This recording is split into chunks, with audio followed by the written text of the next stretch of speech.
pursuing a bachelor's in agribusiness management. My name is Senta Mukanare. I do bachelor's of agribusiness management year 2 in Makerere University. An internee here at Dale Agritourism and Agribusiness Farm. I found out that Dale, on their website, they have the enterprises, and besides enterprises, other services and the component of agrotourism that I found interesting, and I should apply and join Dale Agro Farm. What's so special is that I've learned many skills, and specifically practical ones. It's all about the agribusiness and the maximization of profits from all the projects that we are doing. We are maximizing the profits, and we are looking at how well we can get the money from the businesses, agricultural businesses. We are developing a manual on coffee growing in Uganda, and that manual, I expect by the end of August it will be out. It will be complete.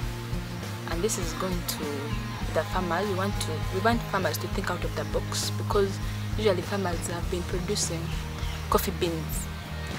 Farmers have been producing coffee beans, but we want them to at least think broadly and produce more than that. Because we have many wastes, they call it our coffee grounds, and we want the farmers to at least use those to increase on their profits. Coffee is the major traded cash crop in Uganda that is exported, that has earned a lot of cash for households. We all know that behind every cup of coffee there is a mound of coffee grounds, the wet coffee grounds. And those coffee grounds, I mean those wastes after filtering the coffee, the waste got can be used for many purposes. Coffee basically has two types. There is Robusta coffee and Arabica coffee. The Robusta coffee contributes the greatest percentage of the produce, over 80%, and the Arabica coffee contributes over 20%.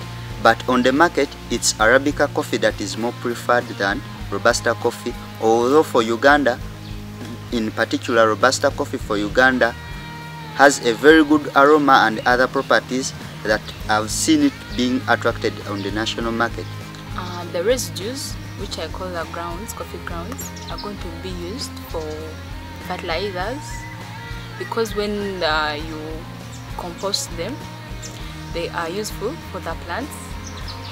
And besides that, coffee can be grown alongside with other crops. You can also make the Ruta print ink, which is used from the coffee cherries. We also have the fertilizers. We have flour, the coffee flour. We get the coffee flour from the coffee berries. But you see, I got interested in this project because in the 1980s, Uganda, we used to produce over 2 million bags of coffee that we used to export outside, and by then Vietnam was producing over 800,000 bags of coffee that it was exporting. But as I speak, Vietnam exports over 20 million bags, and Uganda, instead of increasing, we export over 3 million bags. Apparently in China, there is a coffee factory that processes and use coffee cherries to make clothes. And if this is brought in Uganda, we can reduce on the high dependency of from the international market and increase on the profits to the farmers. Uganda Coffee Development Authority, in its recent report, it says that it calls upon Ugandans to engage in coffee in coffee growing, such that we reach that target of 20 million bags of export per year.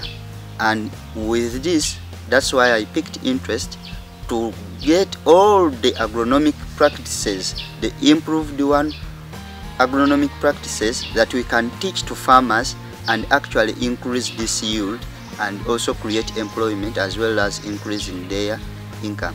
Many farmers consider the coffee grounds as waste, yet this can be used for more purposes, like I've told you before, and to increase on the economic development. Uganda should not depend on only the coffee as a drink, as a beverage. We can at least export many products to other countries and build up many factories, like the clothing factory and the fertilizer factories.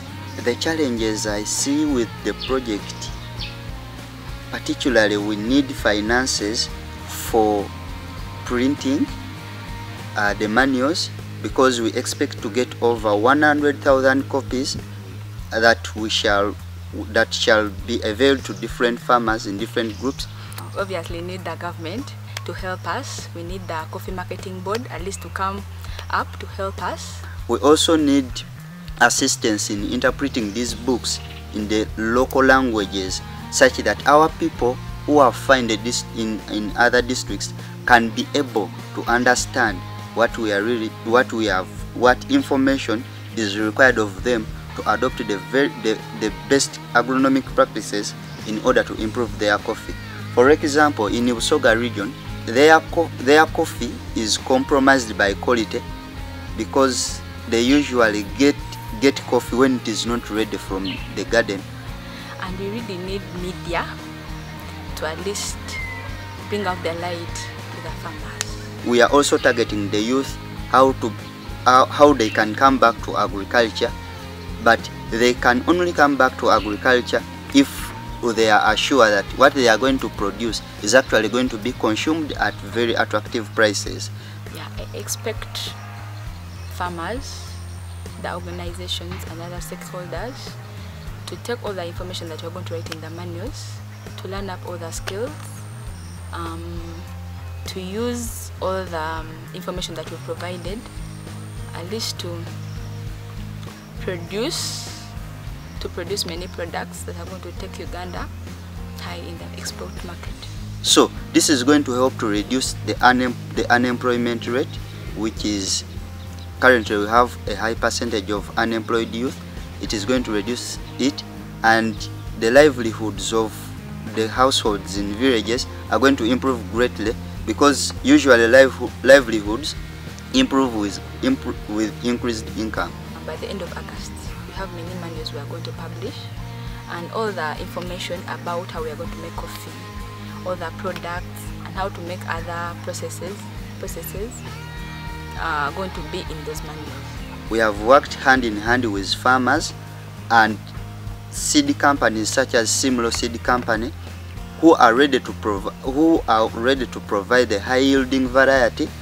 And we made many research projects about how to get how to use the residue, of which many people have not been thinking about how we can use the residue to produce many products. And I think this is going to be helpful to the farmers.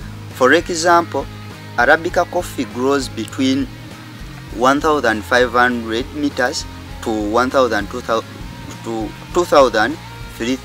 2,300 meters high, and this is the most liked type on market.